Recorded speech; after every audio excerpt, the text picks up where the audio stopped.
Bismillahirrahmanirrahim. Alhamdulillahirabbil alamin arrahmanirrahim. Iyyaka na'budu wa iyyaka nasta'in.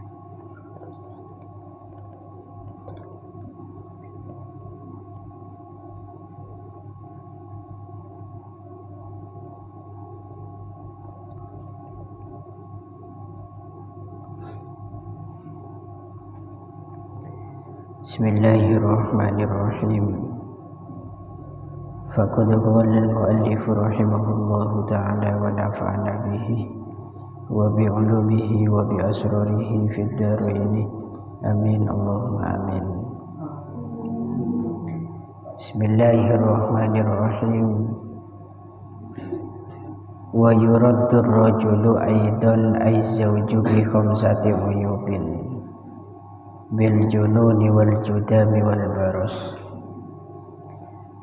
Wa yuraddu lan den balekaken sapa ar-rajulu wong lanang aidon hale maneh az-zawju tegese bojo lanang den balekaken bi khamsati uyubin kelawan sabab 5 piro-piro cacat. Bi khamsati uyubin kelawan sabab 5 piro-piro cacat. Rupane bil jununi kelawan sabab edan, wal judamih lan loro budukan atau penyakit kusta, wal barosi lan loro belang. Wa sabakolan wis dingin apa maknane al-uyub al-khamsah itu atau khamsati uyubin. Wa sabakolan wis dingin apa maknane uyubin itu wa bi wujudil jabbi wa bi wujudil jabbih lan kelawan wujude pagase dakar. Wa huwa utawi al jabbi iku qat'uz zakari pegote zakar kullihi ya sakabehane zakar au ba'dihi utawa sebagiane zakar. Wal baki halih utawi kang keri minhu saking zakar iku dunal hasyafati kurang hasyafah atau kurang ukurane hasyafah atau kenging sampean maknane dunal hasyafati saandabe hasyafah. Fa in bakiyah mukolamun isih tetep apa qadruha kira-kirane hasyafah fa aksara moko halih luweh akeh ya fala khiyarun moko ora ana khiyar iku maujud. Fala khiyarun moko ora ana khiyar iku maujud. Bismillahirrahmanirrahim. Wa yuraddu ar-rajul aidan az-zawju bi khamsati uyubin. Kemarin kita menjelaskan tentang beberapa aib nikah dan tentunya objek yang dibahas dalam aib kemarin itu adalah perempuan seperti buntu daging, buntu tulang, gila, baros dan judam. Dan sekarang bagaimana kok nanti yang memiliki aib itu adalah seorang suami? Apakah boleh bagi seorang istri nanti menggugat kepada Pak Hakim agar pernikahannya dirusak? Ternyata di sini juga boleh.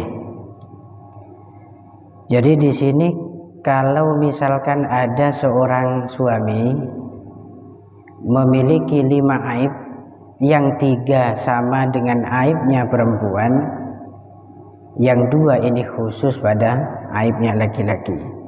Ya sama dengan kemarin. Yang kemarin aibnya perempuan itu 5, yang 3 itu berserikat antara cowok dan cewek sama-sama mungkin memiliki, yang dua itu khusus, yaitu rotak dan corona. Itu koron. Ini apabila seorang laki-laki memiliki 5 aib, diantaranya yang pertama bil junun, yaitu gila.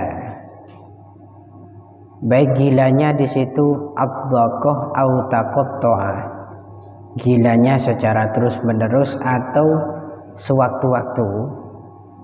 Wal judam, ada laki-laki seorang suami yang memiliki penyakit kusta ataupun memiliki penyakit baros, maka boleh bagi sang istri di situ merusak nikah atau memilih melanjutkan nikah. Ini yang kita kenal dengan istilah khiyar, pilihan.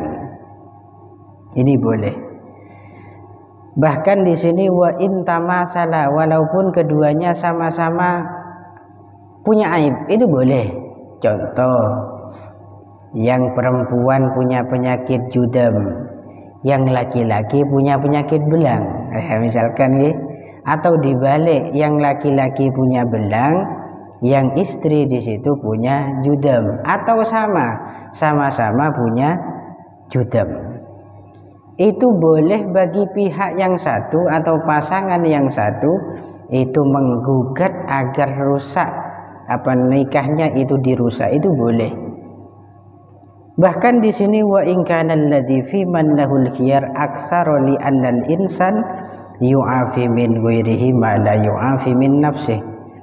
Walaupun orang yang tidak setuju untuk melanjutkan hubungan nikah itu memiliki aib yang jauh lebih banyak.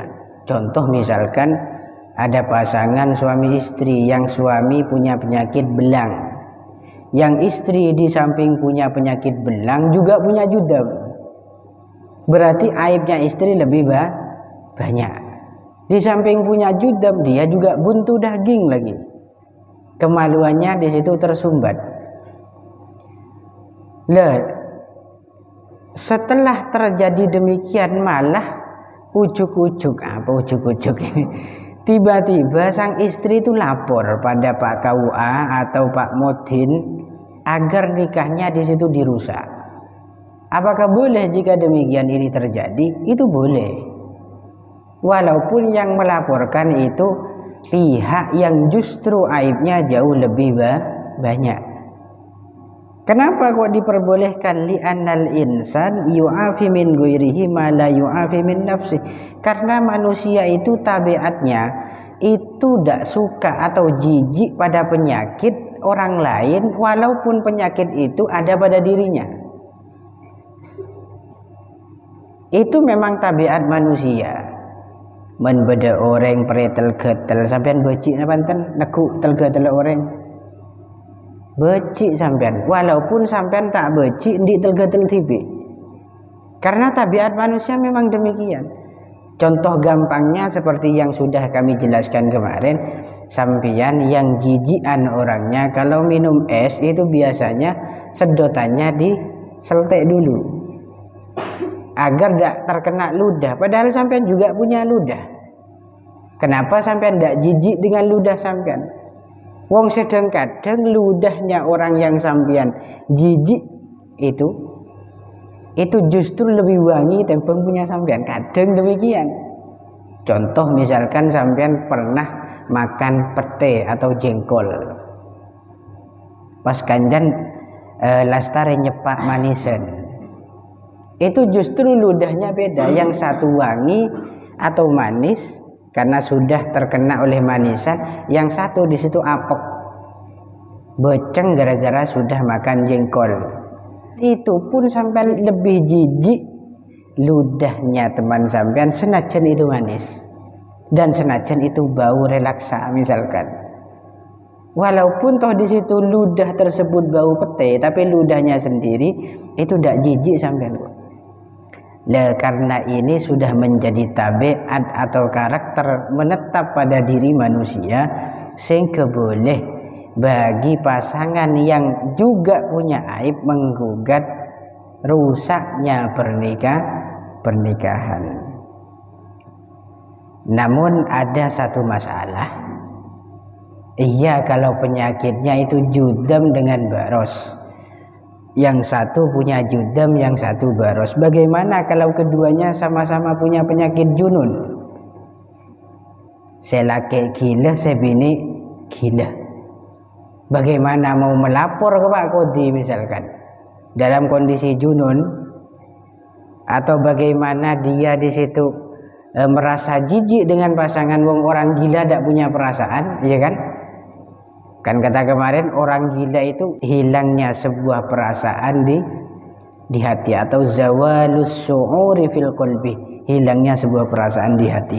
Jijik itu tidak punya. Bagaimana? Maka jika terjadi demikian itu tidak mungkin.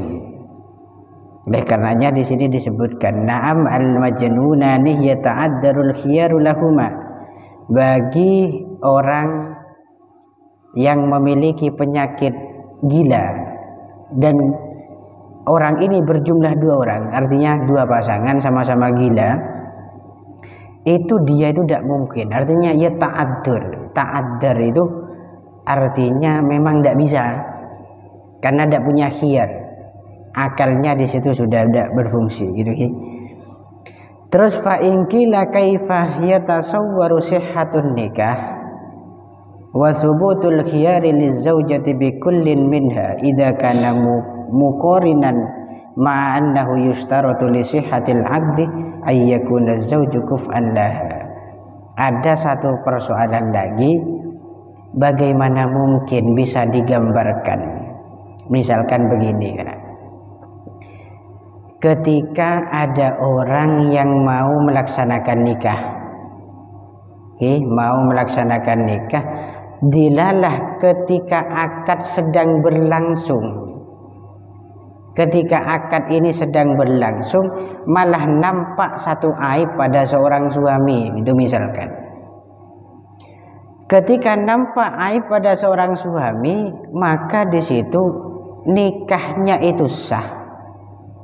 Namun sang istri itu boleh memilih melanjutkan atau merusak sebuah pernikahan. Bagaimana mungkin dua hal ini bisa bersamaan? Sahnya nikahnya sah. Di samping itu sang perempuan itu boleh memilih untuk merusak. Padahal salah satu syarat sahnya sebuah akad, pasangan itu harus sekufu, artinya sepadan. Tidak boleh misalkan ada seorang istri atau perempuan dikawinkan atau dinikahkan dengan seorang suami yang gila saat akad. Gila dan waras itu kan tidak sekufu, artinya tidak serasi, ya kan? Bagaimana mungkin itu masih sah? Padahal syaratnya di situ harus sepadan. Dan ketika aib itu terungkap saat akad, berarti kan tidak sepadan. Tapi kok dihukumi sah? Nah ini kan jadi masalah. Iya pada. Ternyata ada pun ulama ada jawabannya, bi anna surata zalika anta zana li waliha fi tazwijiha min muayyan. Jadi gambarannya begini. Seorang wanita itu sudah memberikan izin kepada walinya untuk menikahkan dirinya dengan seorang laki-laki yang tertentu. Contoh katakan di situ Kiki lah cowoknya. Kata si perempuan, "Pak, nikahkanlah saya," atau "Bolehlah Bapak menikahkan saya dengan laki-laki yang bernama Kiki." Ini kan muayyan, tertentu. Karena tertentu pada Kiki, berarti otomatis sang wanita itu izinin bapak menikahkan dirinya dengan Kiki. Berarti kan ridho. Perempuan ini kan ridho jika dinikahkan dengan Kiki. Dan hukum secara umum manusia itu diarahkan alas salamah, dalam kondisi normal, tidak ada aib pada dirinya. Lesing kemen bedereng bini ngak nikah pun ngizinin kepada bapaknya misalkan untuk dinikahkan dengan Kiki, maka pasti dugaan wanita itu Kiki ini normal, tidak punya penyakit, karena ketika ada izin demikian berarti mengarah pada manusia yang normal. Pasti di sana wanita tidak mungkin memilih Kiki yang dalam kondisi gila, itu tidak mungkin. Dilalah ternyata ketika akad berlangsung kok aibnya Kiki nampak, moro-moro ngelajut, moro-moro pas gila misalkan. Jika demikian maka di situ tetap pernikahannya itu sah, namun ada ketetapan khiyar, pilihan. Kecewa apa enggak? Kalau kecewa boleh merusak nikah, kalau enggak kecewa ya lanjutkan saja, makan tuh cinta, kan gitu kan. Ini ketika ada satu pertanyaan yang demikian, dan ini bisa digambarkan kok. Kemudian wa biwujudil jabbi wa huwa qat'uz zakar kullihi aw ba'dihi wal baqi minhu dunal hasyafah. Yang kedua, aib yang bisa menetapkan khiyar bagi seorang wanita apabila ditemui pada seorang suami penyakit jabun. Apa itu al-jabbu? Jabbu itu qat'uz zakar. Derma bahasan macam melarda. Zakarah ring laki nikah terpotong atau tolkes atau ngaltok atau locot. Ini banyak bahasanya. Odeng zakar tidak perlu dijelaskan kan. Zakar itu pabrik khususnya laki-laki. Itu kening ketok kena. Contohnya, gambarannya tidak perlu digambarkan, wis sudah banyak kejadian gitu ya, dan sudah bisa digambarkan sendiri. Ya contoh paling ringan yaitulah sunat na tengah malam pas padam. Saya ketok benih koncon malah bunggel lah. Lah ini salah sitong kasus zakarnya atau bemanon sampean kening nyarek, kening bebet. Jabun itu secara aslinya itu nama secara mutlak diarahkan pada apapun yang terputus. Nah, apa abu saya kening ketok renya mana jabun, tanang kening ketok itunya mana jabun, obu kening ketoknya mana jabun, itu semuanya mana jabun, itu pada aslinya. Cuma urufnya secara umum tradisi masyarakat mengarahkan makna jabun itu khusus pada zakar yang terputus.